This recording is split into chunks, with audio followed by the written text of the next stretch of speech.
welcome po sa hapong ito. So nice to see familiar faces. We missed you. Medyo naging tahimik kami sa latter part ng 2024. But we're back with a vengeance. Opening with a concert on January 24 sa SM North Edsa Skydome. Now, as a concept, nagko-conceptualize ang concert nito. This is quite special kasi mag-launch kami ng movement dito. Carriage Movement. So mamaya ipapaliwanag sa inyo ni Gerald yung Carriage Movement. And by the way pala, let's welcome officially our PR publicist, si Sir Jenwell Satero. He's now officially on our team. And kung hindi po kayo na-imbita, kung hindi na-imbita, huwag po ako ngayon ang sisisihin nyo. Si Jenwell po ang inyong hahabulin. Kasi honestly, wala na po akong kinalaman sa ganitong mga pagtitipon. But going back to the concert, inihiling ko po ang inyong suporta at ang inyong tulong para sa konserto nito kasi hindi lamang po ito for entertainment purposes. Meron pong mas malalim na kahulugan at nais na iparating ang konsertong ito. At marami po tayong pasabog ngayong 2025. At hindi lang muna natin pwedeng pag-usapan yung tungkol sa kaso. Ano po? Yung tungkol sa ikakaso, isasampang kaso. Okay? Hindi muna, ano muna tayo doon. Ilabas muna natin yun. Kasi hindi dumating yung aming legal counsel sa hapong ito. Kaya I don't want to preempt whatever nasasabihin namin can be taken against us or ma-preempt natin yung mga mangyayari. But definitely, there's something going on. There's something going on. Surprise! Yan. So,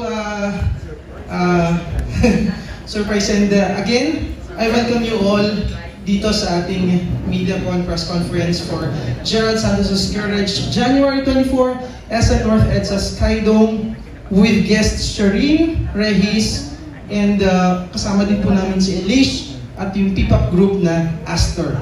So, thank you po sa mga sponsors namin. Maraming salamat. Jem. Yes, pala si Tita Astor. Saray. Nandun sa P-pop group yung Astor. I would like to call on next si Direk naman on the side of Echo Jam and Visionary. Si Direk Buboy Remolin. Ayan. Chika rin siya ng konting-konti. Sorry. Good day po, good afternoon everyone. And welcome po.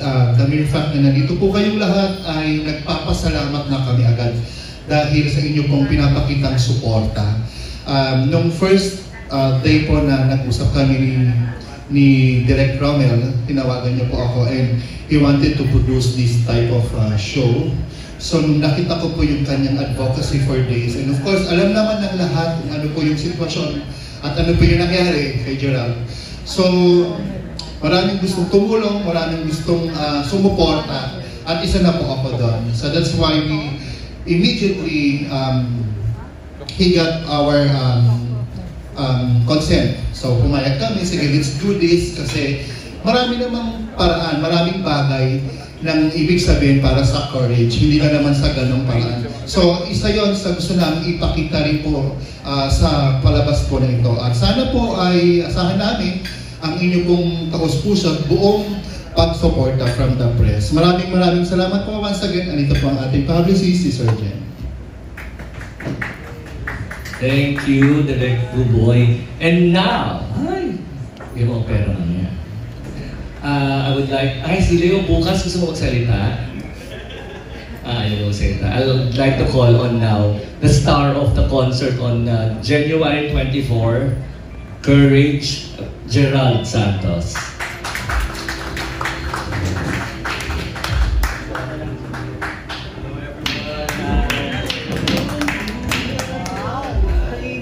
Sasalitain naman natin si Gerald na kanyang opening remarks to welcome everyone. Hello everyone, I'm so happy to see you guys. Maraming salamat po sa inyong pagpunta. I'm really happy to see you. At ito, nandito na po tayo ngayon para pag-usapan po yung aking pong darating ng concert, yung Courage Movement, and yung aking pong latest song na Hubad na narinig niyo po kanina. Ayan. Thank you for coming. Ayan. Okay. Ang aking first question ay magagaling kay Tito Nestor Cuartero. Hi, Gerald. Hello, Tito Good Nes. to see you. Na-miss ka namin. Namiss din kita, Tito Nes. Anyway, dalawang bagay ang nakikita ko dito, yung words na courage at saka second word ay hubad. Yes. Parang this is a new bold step in your career. What can you say about those two landmark titles? Yes, Tito Nes. Ayun, unang-una yung because of what I went through last year, I think, that was marami nagsasabi, that was courageous, and at the same time, parang hubad, kumbaga I was naked in public,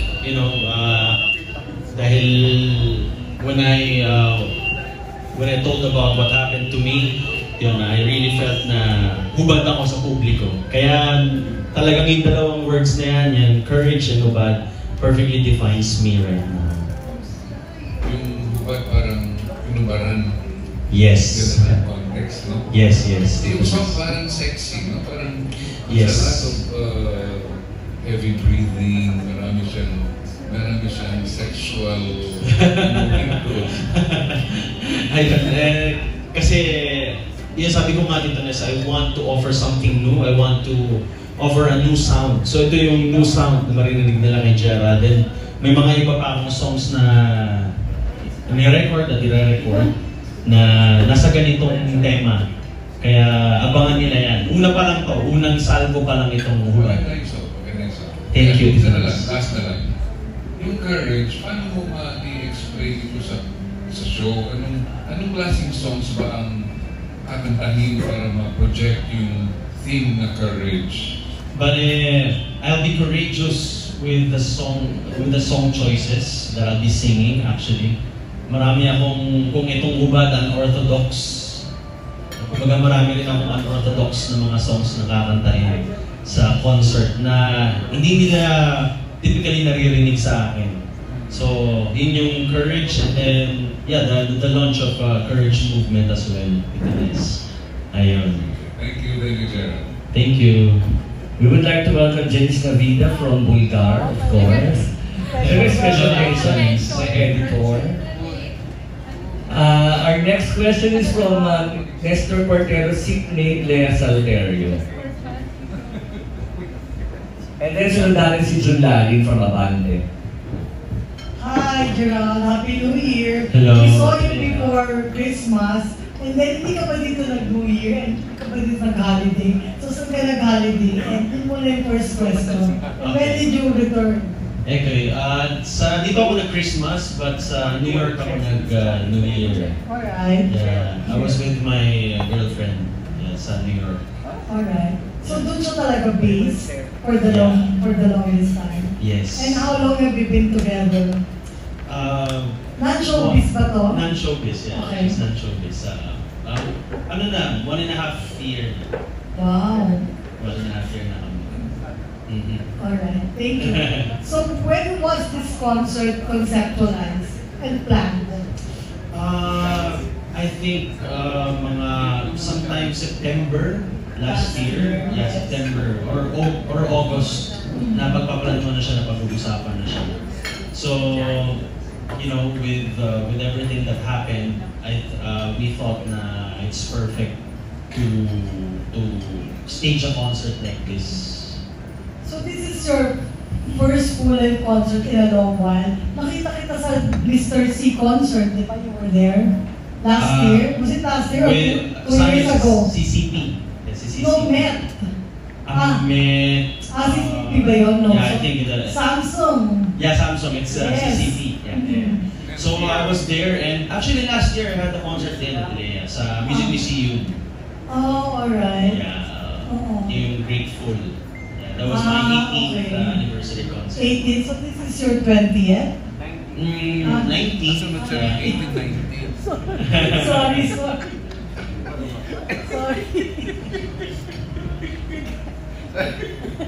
May sariling chikahan sa sa'yo. Gusto rin yung press con? Sorry. And then who will be the MD for this one? Our MD will be Jason Cabato, na siya rin yung nag-arrange Cabato? Cabato, yeah. Siya rin yung nag-arrange ng hubad, ng song na hubad. Oh, alright. But who composed it? Fed Cabaho. So, Fed Cabaho. yeah, ikwento ko lang yung story behind the song, ano? Kasi, yun nga, napaka unorthodox nitong hubad ko kinanta. May kwento behind kasi si Feb, she's been looking for artists to sing her songs, yung mga compositions. And nag-message siya sa akin sa Facebook. And for some reason, nabuksan ko yung message niya. Ano lang, nasa spam nga lang, parang aksidente lang ang pagkakabukas ko. And she was giving me this song. Sabi niya, I want you to sing this song. Sabi niya, bagay daw sa akin. When was this? Like, October, last year. Oh, right. October. So, sabi ko, okay, nung nabasa ko yun, pinamigyan ko yung song. Sabi ko, wow, okay, intriguing tong song na to. And, I've been wanting to offer a new sound. I've been wanting to reinvent. So, I thought perfect tong song na to. And she was even offering me na babayaran niya raw ako to sing the song. Sabi ko, no need. I believe in the song. Sabi ko, sobra ako nagandaan doon sa song and may potential siya na mag-hit. Kaya nag-collaborate na lang kami. We co-produced the song. Weren't you daunted with the title? Nung una, I was daunted talaga. Sabi ko, parang medyo bastos. Parang gano'n. Pero nung pinakinggan ko yung demo niya and yung lyrics nung nabasa ko, hindi naman siya, hindi siya bastos, hindi siya, napaka well-written yung song. Kaya, why not? Sorry. Natawanan namin ni NC pag Viva Max daw yung title. Pang Viva Max. Pati yung niya, pati yung, di ba, yung vibe niya, parang gano'n, di ba? Anyway. Humigiling. Thank you and good luck. Thank you, Lea. Ayan. Next natin si June Lalim. Paano mapupunta? Mag-Viva Max din ba yung music? After ni June Lalim, si Ogie Narvaez Rodriguez. And then Alvin Ignacio. Sino yung sabing ayaw ko lang magtanong, no? I'm sorry. Yeah, hi. Hello. Congrats. Thank you. Kumusta na? Ang bongga, yan. Hindi ko naalala yung magkasama tayo sa Denmark. Sa Denmark. Oo nga. Yan, pero sobrang busy ka ngayon sa Manila, no? Yes. Ano yun? Ni-let go mo na muna yung mga international musical plays? Kasi balita ko, may mga offer ka. Yes, actually,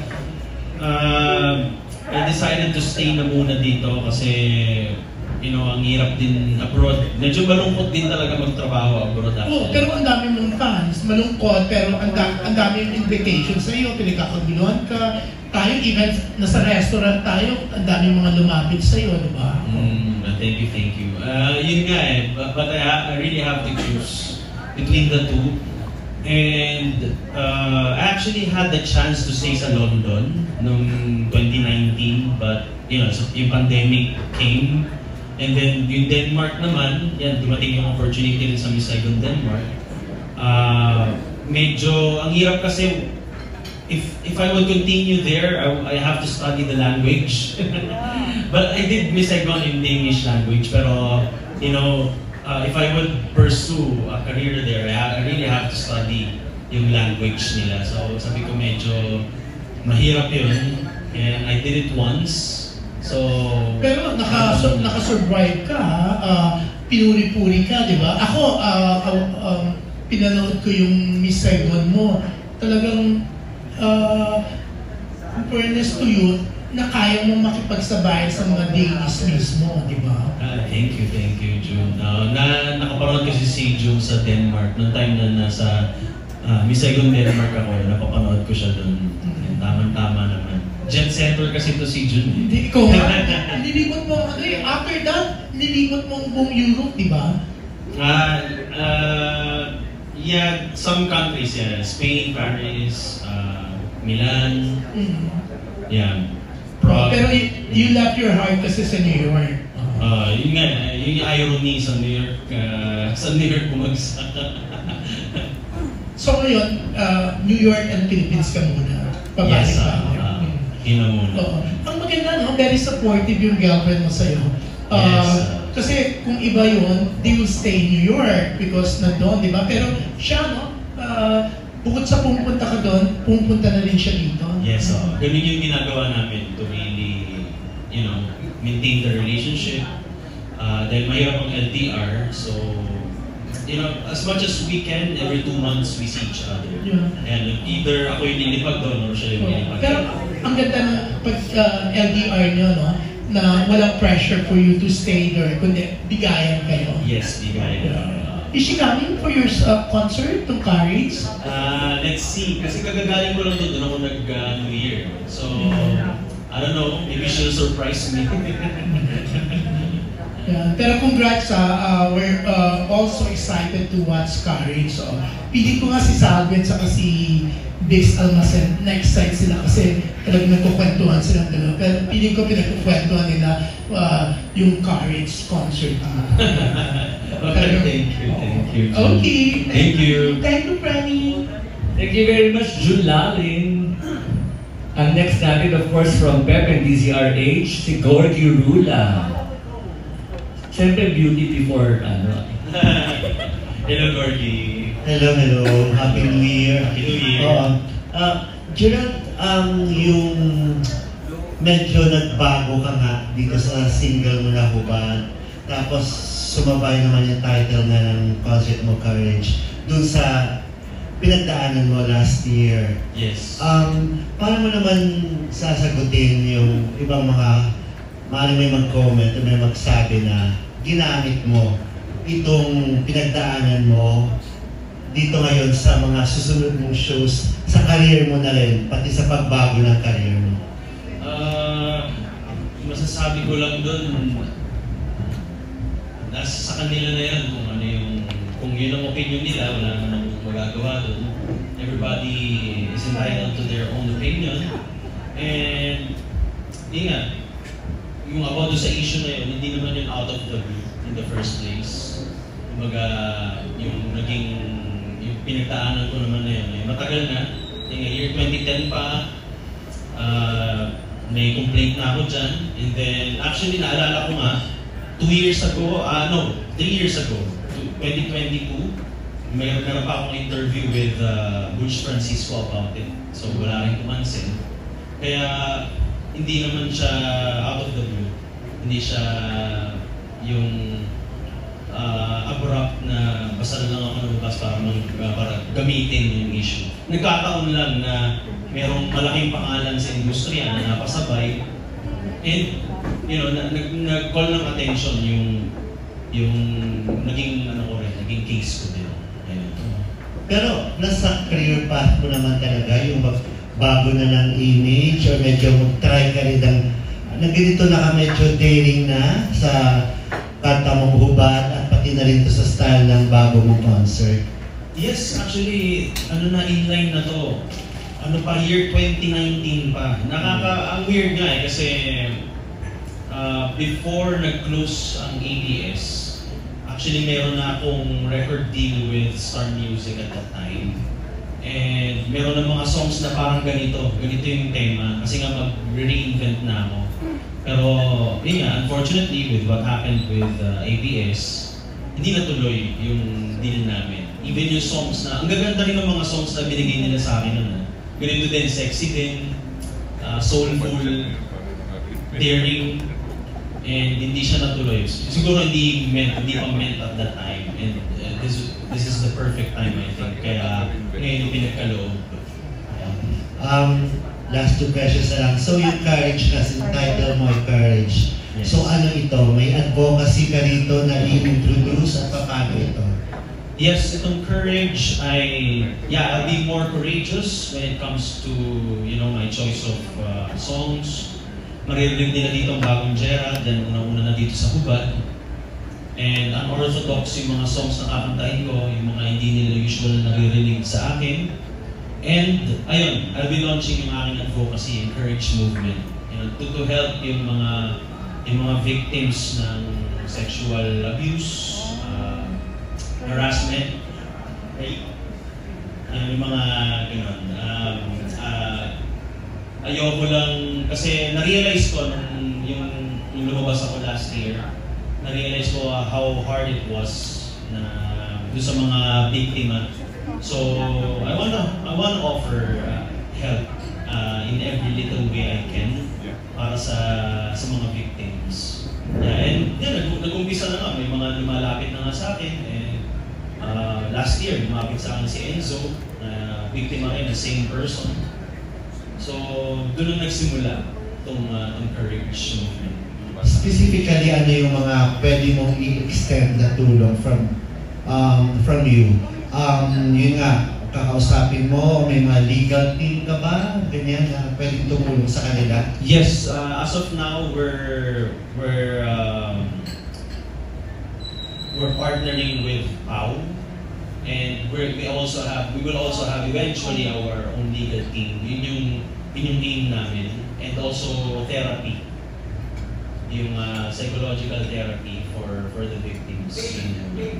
And ayun, we're partnering with PAVE Philippines din, and other mga NGOs, and para mas strengthen yung ano natin, itong foundation na to, itong movement na to, para mas maraming channels yung mga victims na malalapitan nila.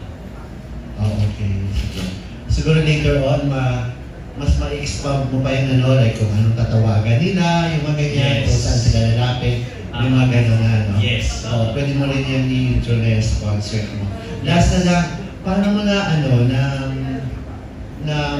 interpret na gusto yung kantang hubad na parang kang humahalingin, na parang iba na yung dating mo na yun doon, parang sexy na dating. It came out naturally, Max.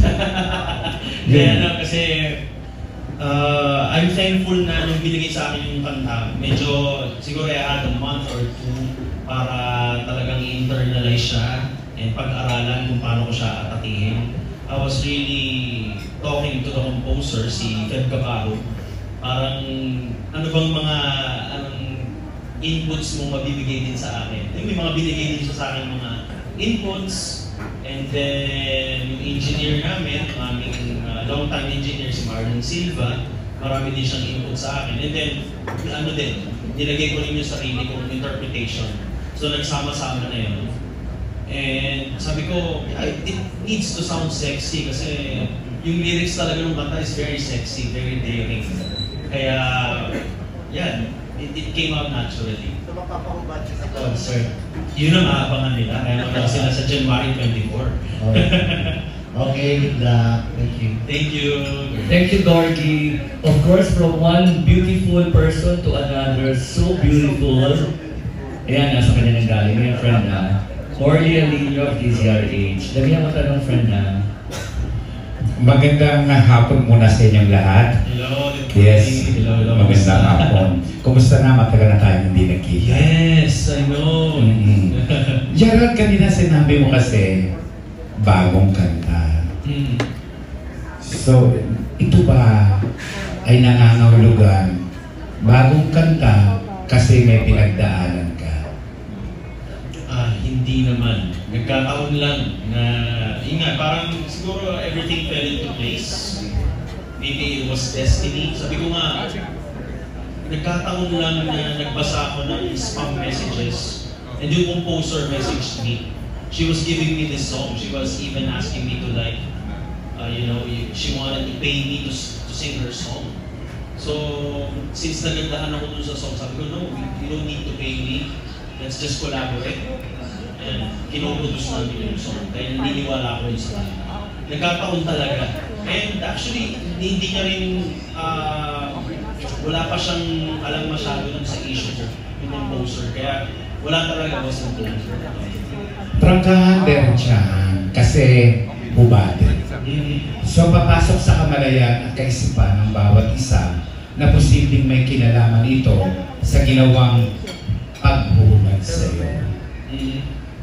Question ko lang, nakatulong ba yung isyong pinagdaanan mo para mas lalo mong mabigyan ng magandang interpretasyon ang awiting hubad? That was actually yung naranasan ko. It was not a good experience. So I would not say that's sexy at all. But I would say yung mula nun mangyari yun, you know, it made me a strong person. It made me, you know, kung ano yung wisdom na meron ako ngayon. So nagano yun, through time na-develop sa akin siguro yung strength ko as a person. Hindi lang dahil doon sa nangyari niya, kundi doon sa lahat ng mga pinagdaanan ko, nagsama na yun, cumulative. And now, ayan, lumabas na lang sa hubad. Siguro doon lumabas yung lahat ng experiences ko sa buhay.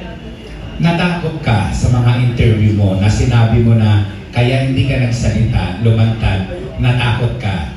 May mga taong nilapitan ka pero hindi sila nakinig at hindi naniwala ang iba. Yes.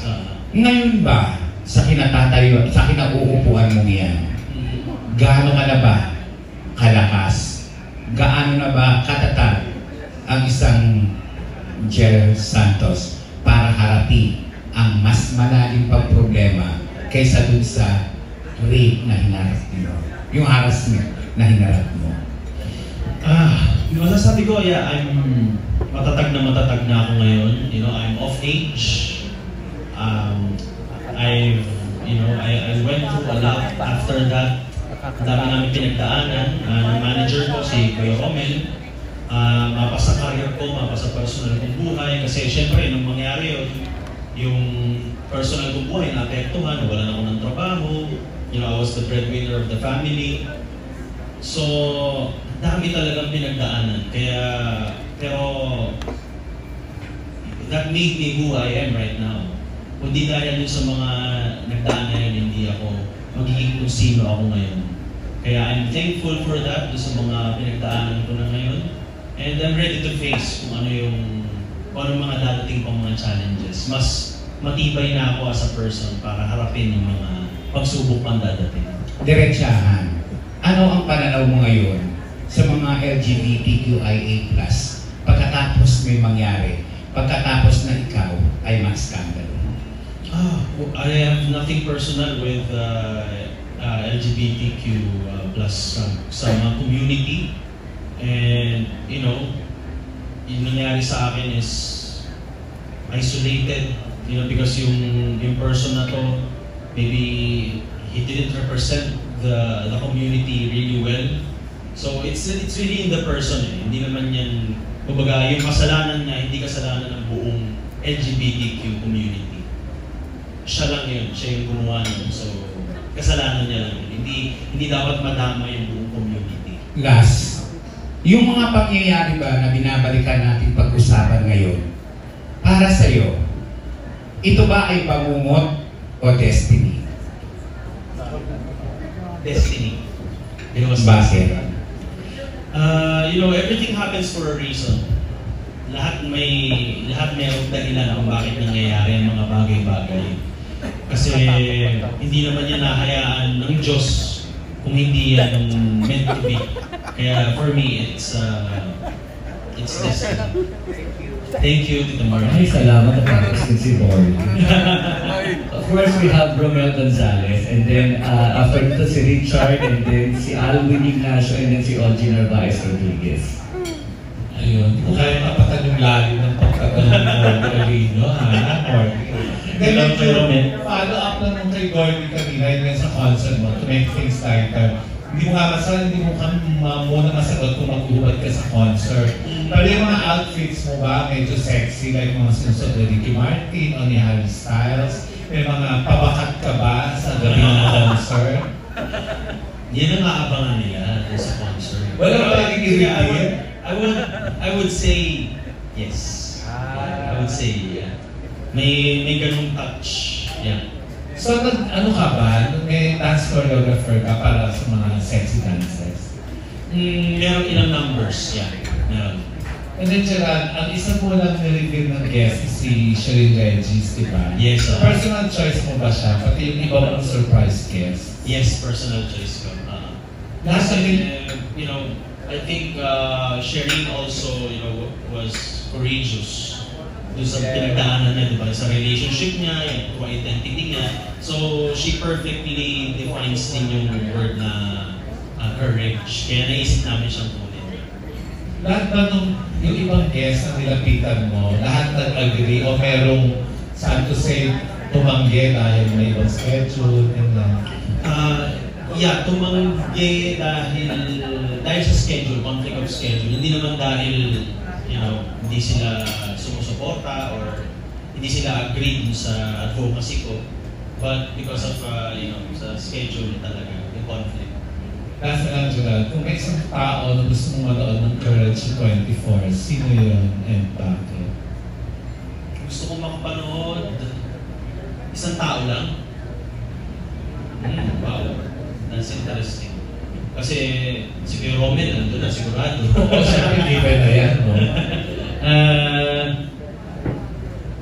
Siguro yung ano, yung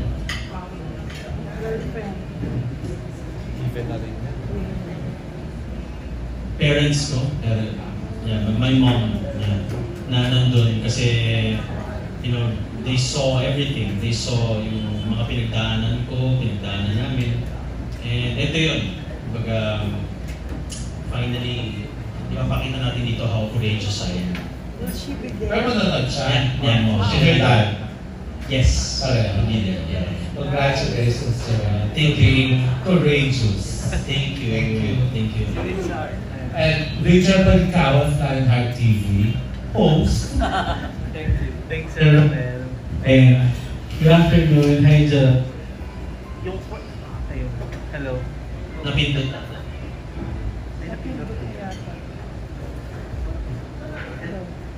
Hello. Ayun, good afternoon. Yung first question ko is, bigyan mo naman kami ng teaser kung ano yung mangyayari dapat namin i-expect kapag nanood kami ng Courage. Setlist. Ay, yung mga iniisip nyo magiging highlight, especially yung highlight of the night. Highlights. Ayun, tulad na sinabi ko, hindi siya usual. Like, yung mga current hits ngayon, yan, ikakantahin ko yan. Yung mga current hits na, kasi I'm known as a balladeer, you know, cooler. Would you imagine me singing APT? Ganon. So, isa lang yan sa mga examples ko. And may mga dance numbers din na makikita sila dito sa concert. And yung collaboration ko dun sa Astor Boy Band, sila yung parang bagong SB19 na upcoming. Meron din ako surprise number with them na bagong i-offer sa audience. And syempre may nabasa akong surprise guests.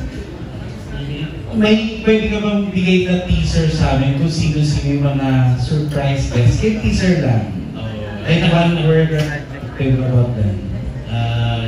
Hindi ko sila pwedeng i-reveal sorry. But surprise talaga to. Magugulat talaga sila kung sino tong mga surprise guests ko. It's a concert. And ito na lang, ano sa palagay mo yung most courageous thing na magagawa mo sa isang concert like this? Sorry, yung most courageous thing na pwede mo magawa sa isang concert like this? Most courageous, I would say, you know, I've done many concerts, and you know, I've been really brave when it comes to doing concerts na, kasi marami na rin ako nagawa ng concert na may dance numbers ako.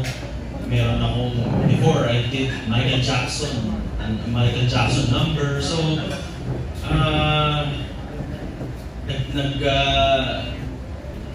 marami na akong nagawa sa concert. Pero dito, I would say yung ano na lang, yung kumbaga, yung courage movement na i-launch ko. Kasi ito yung pinakakaiba dito sa concert na to. Kumbaga ngayon may deeper meaning yung concert.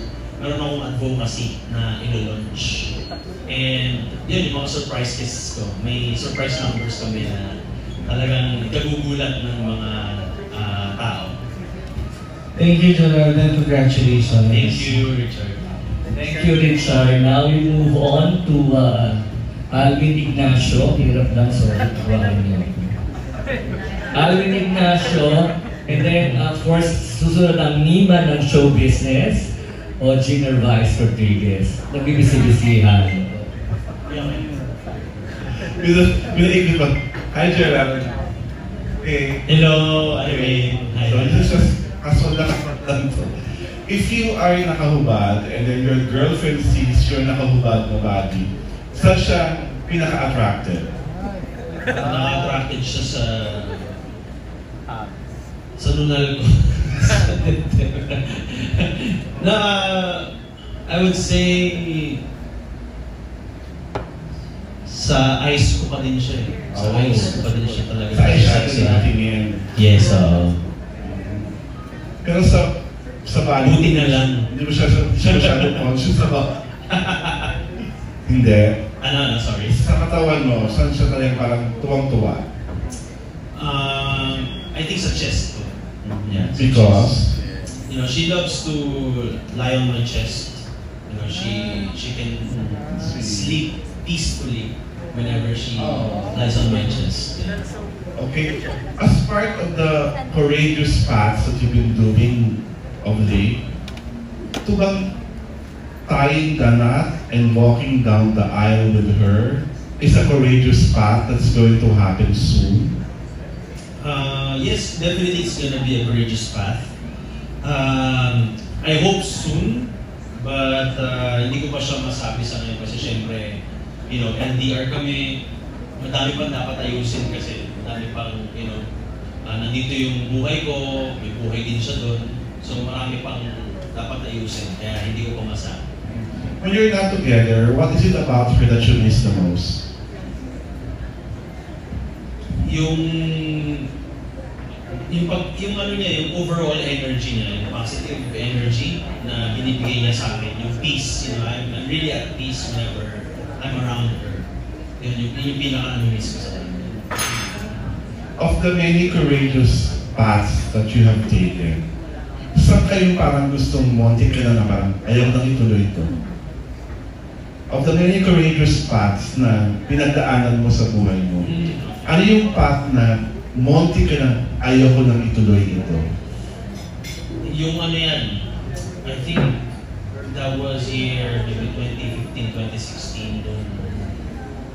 Gusto ko nang sumuko. Gusto ko na talagang sumuko ng time na yun. Kasi parang wala nangyayari. Sa career? Sa career, yeah, sa career. Kasi wala nangyayari. Parang, we've been pushing pero parang walang pumapansin. But then, noong 2016, dumating yung Miss Saigon. So God gave me a sign na huwag ka sumuko. Ito. Binigyan niya ako ng reason para magpatuloy. Yun. Last question. Pag ikaw naman ang nakaharap sa salamin at nakahubad ka, ano yung gusto mo sa katawan mo? Yung pubic hair. Joke lang. Yung arms ko yun. Hindi ko in-expect na nagsasabitin mo siya. Susugin pa natin yung pubic hair na yan. Hindi ko in-expect. Why your arms? Walang baguhan ng mo. Ituloy mo yung pubic hair. Walang bawian.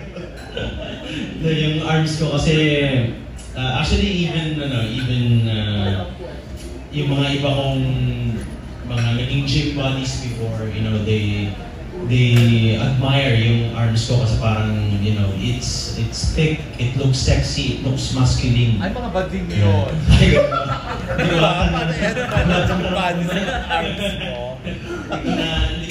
Hinawakan nila. Hindi ko natunugan. Hinawakan nila. Arms mo, hinawakan nila. May ibang humawa. Ayun na.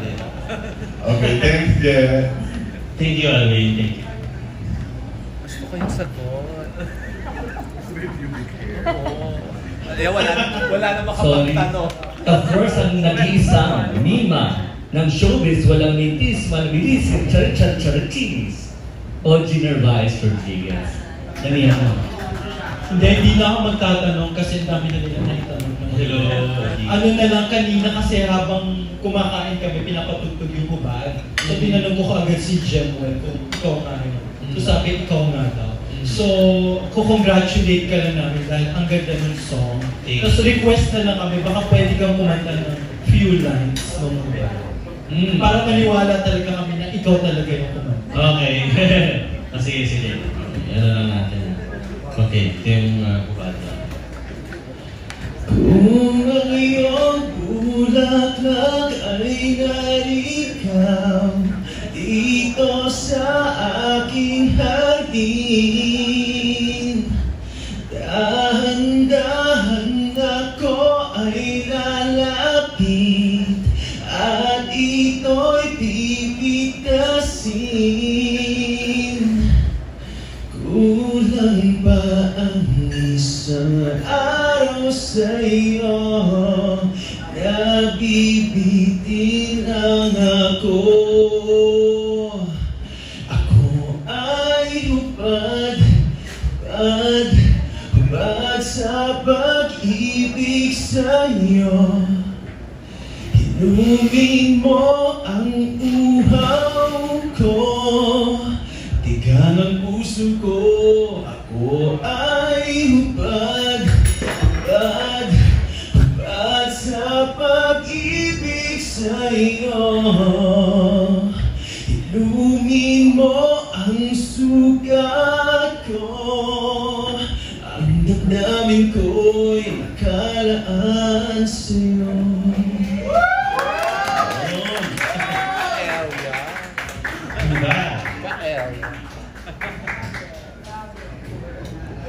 Thank you, Gerald. Thank you. Parang inutakan lang tayo ng showbiz. Parang nagpasample lang. Sino pa gusto magtanong? Ay, parang nararamdaman ko si Bix may tanong. Bix from Abante, Bix Almacen of course. Si Orion. Or ito muna, ayan.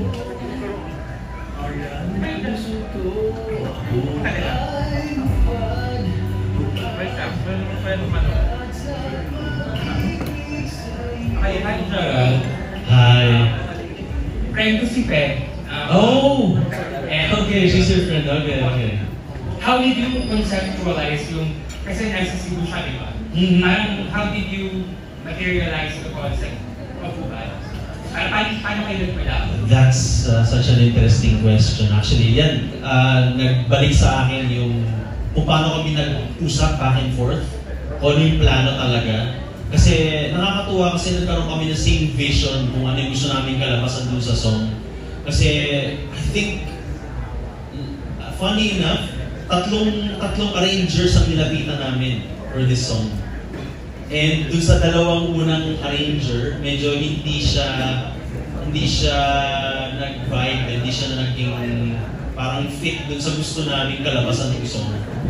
And ayun, buti na lang si Jason Cabato came up and binigay namin sa kanyang kanta, and he did the job. Ito yung gusto na talaga namin kalabasan ng song.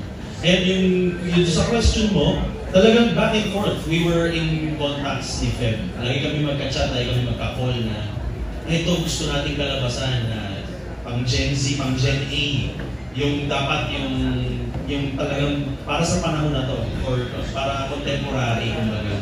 And yung napapanahon, yung kung ano yung trend ngayon, yun yung gusto namin kalabasan nung sound niya. And yeah, I think we achieved it.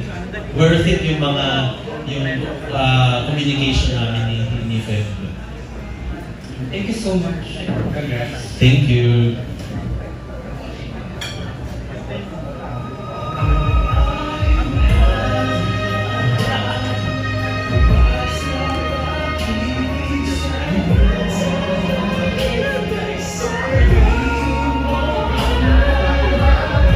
Biggs, ikaw na.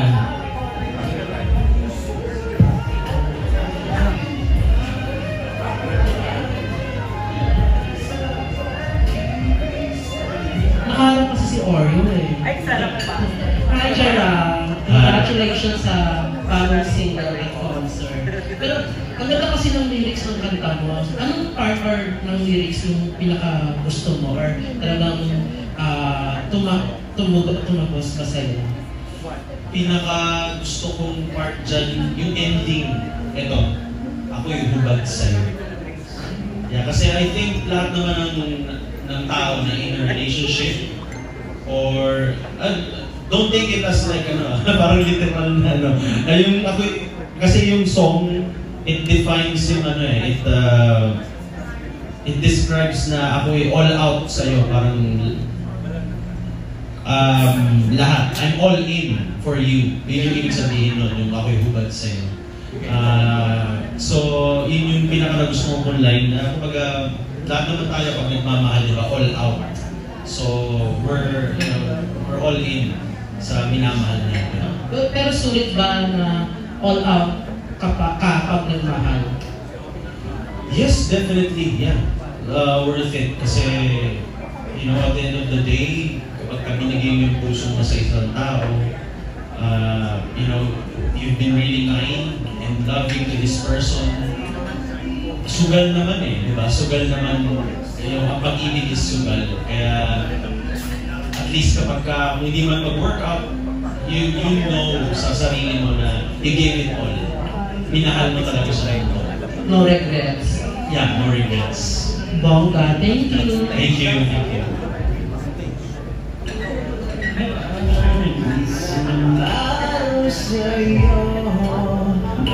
Si Roldan, susunod na magtatanong. Roldan Castro ng Abante to. Sabi niya So, hindi ko kasi alam yung mga tanong nila. So, anong asahan pa namin sa isang 2025? Ayan, ang naasahan pa nila sa akin sa 2025, more music like this. Ito yung new sound ko, pero they'll be hearing more songs from me na katulad nito, and more, bolder, braver, and courageous. More courageous Gerald Santos. May movie ka, di ba? Yes, yung movie ko. Actually, din yun, very unorthodox din yun. Hindi rin yun usual na, hindi talaga ako yun. Ayaw matulog ng gabi. Yeah. So, marami silang aabangan this year sa akin. And yung mga theaters sa abroad, meron ka bang gagawin sa abroad yung taon na to? Sa ngayon, pahinga muna ako sa abroad. Try ko munang mag-stay muna dito. And, tingnan natin kung ano yung maging result nitong song. And then, that's when I decide if I'll come back. Okay. Thank you. Thank you, Melda. Sino po may mga questions? Kung wala na kayong mga questions, you will be available sa inyong mga seats. 1-on-1, 2-on-1, 3-on-1, all-in-one. Ha? So, if ever nawala na,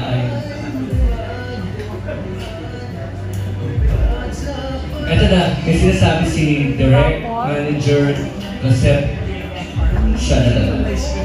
Okay, we have tickets available.